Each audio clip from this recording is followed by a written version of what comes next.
আসসালামু আলাইকুম, সবাইকে আবারও শুভেচ্ছা জানাচ্ছি আমার আজকের পর্বে। আশা করি সবাই ভালো আছেন। আজকে আমি আপনাদেরকে তৈরি করে দেখাবো কাঁচা আমের টক ঝাল মিষ্টি আচার রেসিপি। আশা করি আমার আমের আচারের রেসিপি আপনাদের সবার ভালো লাগবে। আর ভালো লাগলে লাইক দিবেন, সবার সাথে শেয়ার করবেন আর সাবস্ক্রাইব করে আমার পাশে থাকবেন। এখন আমি চলে যাচ্ছি কাঁচা আমের টক ঝাল মিষ্টি আচার তৈরি করার জন্য। কাঁচা আমের টক ঝাল মিষ্টি আচার তৈরি করার জন্য চুলায় একটা আমি বড় দেখে প্যান দিয়েছি। তারপর দিয়ে দিচ্ছি 1 লিটার সরিষার তেল। আমি এখানে একদম খাঁটি সরিষার তেল নিয়েছি। তো আপনারা চাইলে যে কোনো ব্র্যান্ডের সরিষার তেল দিয়ে এই আচার তৈরি করতে পারেন। চাইলে এখানে সয়াবিন তেলও দেওয়া যাবে সাথে। আপনারা যদি সয়াবিন তেল দিতে চান এক্ষেত্রে অর্ধেকটা সরিষার তেল আর অর্ধেক সয়াবিন তেল দিয়ে তৈরি করতে পারেন। এখন তেল একটু হালকা গরম হয়ে এলে এর মধ্যে আমি 2টা তেজপাতা দিয়েছি। তেল একদম বেশি গরম করা যাবে না। তো তেজপাতা দিয়ে এ পর্যায়ে আমি দিয়ে দিচ্ছি 1 কেজি রসুন। আমি রসুনের কোয়াগুলা এইভাবে আস্ত হয়ে রেখেছি, আমি একটু তেঁতলে নিই। তো আমি এখন একটু নেড়ে চেড়ে হালকা করে ভেজে নিব। তেল বেশি গরম করা যাবে না, চুলার আঁচটাও বেশি বড় করা যাবে না। চুলার আঁচটা একদম মিডিয়াম লোতে রেখে আমি এইভাবে একটু নেড়ে চেড়ে ভেজে নিব।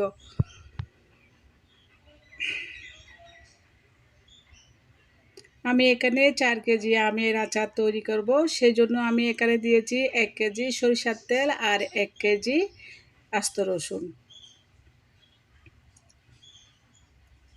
তো আপনারা দেখে অবশ্যই বুঝতে পারছেন আমি এইভাবে একটু হালকা করে ভেজে নিচ্ছি, একদম চুলার আঁচটা মিডিয়াম লোতে রেখে। তো এখন দিয়ে দিচ্ছি আমি আগে থেকে কেটে রাখা আমগুলো আমি প্রথমে ভালো করে ধুয়ে তারপর চিলে এইভাবে কেটে নিয়েছি। কেটে নেওয়ার পর আমি লবণ দিয়ে 2 ঘন্টার মতো মেখে রেখেছিলাম। 2 ঘন্টার মধ্যে আম থেকে অনেক পানি বেরিয়ে এসেছে। তো আমি পানিগুলা ভালো করে চেকে জড়িয়ে নিয়ে তারপর এখন আমগুলা দিয়ে দিচ্ছি, যাতে আচারগুলা নষ্ট না হয় সেজন্য আমি পানি ভালো করে জড়িয়ে নিয়েছি। তো এখন আমি আমগুলা দিয়ে ভালো করে নেড়েচেড়ে সব কিছু মিশিয়ে নিব।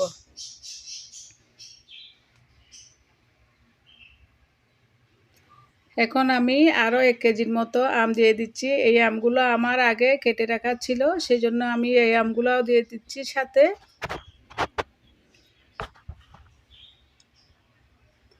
তো সব আম একসাথে ভালো করে মিশিয়ে নিচ্ছি নেড়েচেড়ে।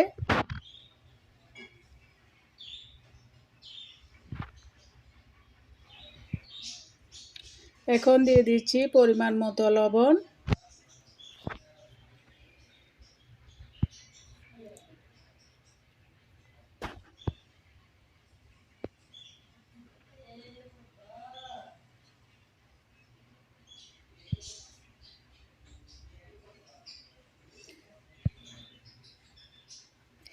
তারপর দিয়ে দিচ্ছি আদা রসুন বাটা 4 টেবিল চামচ।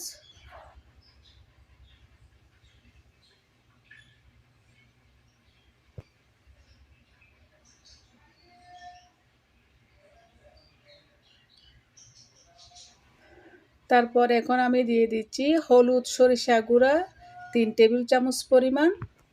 আমি এখানে হলুদ সরিষা আর কালো সরিষা দুটাই দিব।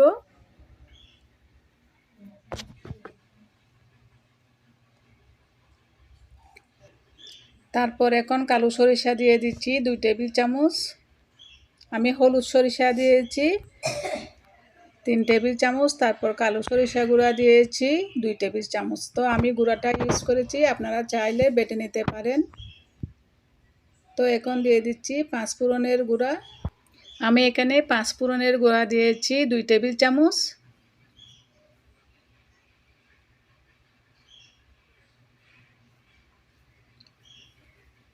তারপর এখন নেড়েচেড়ে সব কিছু ভালো করে মিশিয়ে নিতে হবে।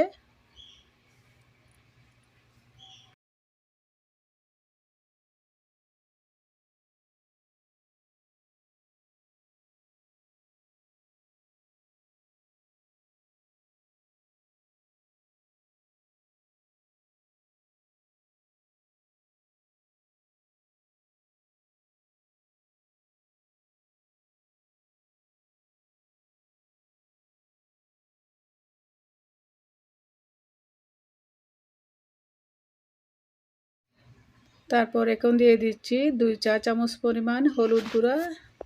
তারপর দিয়ে দিচ্ছি 2 টেবিল চামচ পরিমাণ মরিচের গুঁড়া। মরিচের গুঁড়া যার যার ইচ্ছে মতো দিতে পারেন, যে যতটুকু ঝাল খাবেন তার পছন্দ অনুযায়ী দিতে পারেন। তো এখন আমি সব কিছু দিয়ে ভালো করে নেড়েচেড়ে মিশিয়ে নিব।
তো সব কিছু ভালো করে নেড়েচেড়ে মিশিয়ে নেওয়ার পর আমি দিয়ে দিচ্ছি এ পর্যায়ে চিনি। চিনি আমি দিয়ে দিচ্ছি 2 কাপ। আপনারা চাইলে কম বেশি করে দিতে পারেন।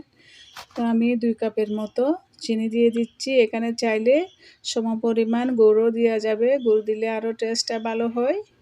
তো আমি চিনি দিয়ে আবারও ভালো করে সব কিছু নেড়েচেড়ে মিশিয়ে নিচ্ছি। তো অনবরত এভাবে নেড়েচেড়ে আচারগুলা তৈরি করতে হবে।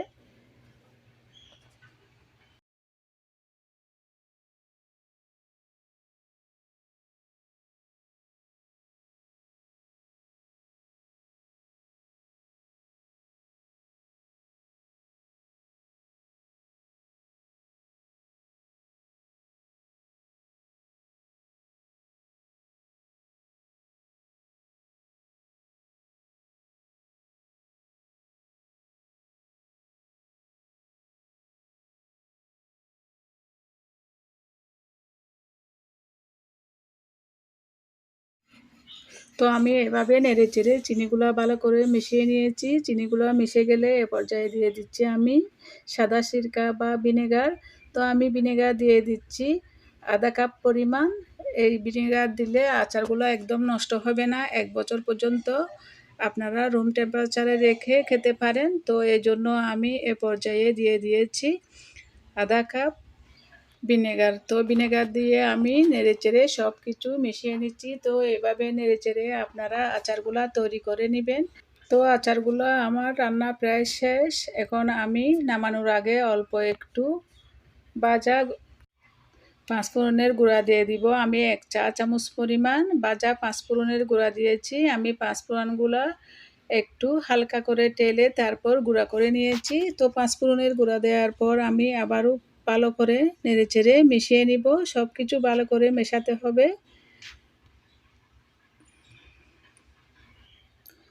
তো আচারগুলো আমার রান্না হয়ে গেছে। আমি এখন চুলা বন্ধ করে দিব। তারপর আমি ভালো করে ঠান্ডা করে কাচের জারে নিয়ে সংরক্ষণ করব। তো অবশ্যই কাচের জারে নিতে হবে আচার। বেশি দিন ভালো রাখতে চাইলে কাচের জারে নিয়ে রাখতে হবে। তো এখন ভালো করে আমি ঠান্ডা করে নিব। ঠান্ডা করে নেওয়ার পর কাচের জারে নিয়ে নিব। তো এই আচার আপনারা পোলাও বা বিরিয়ানি, খিচুড়ি সব কিছু দিয়ে খেতে পারেন। তারপর এমনিতেও খাওয়া যাবে। এই আচার খেতে অনেক মজা। মাশাআল্লাহ এই আচারগুলা অনেক মজা হয়েছে। তো আমি অবশ্যই তৈরি করার আরও 1 সপ্তাহ পর ভয়েস দিচ্ছি। তো এই আচারগুলা দেখতে যেমন সুন্দর হয়েছে, খেতেও অসাধারণ অনেক মজা হয়েছে। তো আপনারা অবশ্যই এভাবে ট্রাই করে দেখবেন। অবশ্যই কাঁচা আম ফুরিয়ে যাওয়ার আগে এই রেসিপি একবার হলেও তৈরি করে দেখবেন।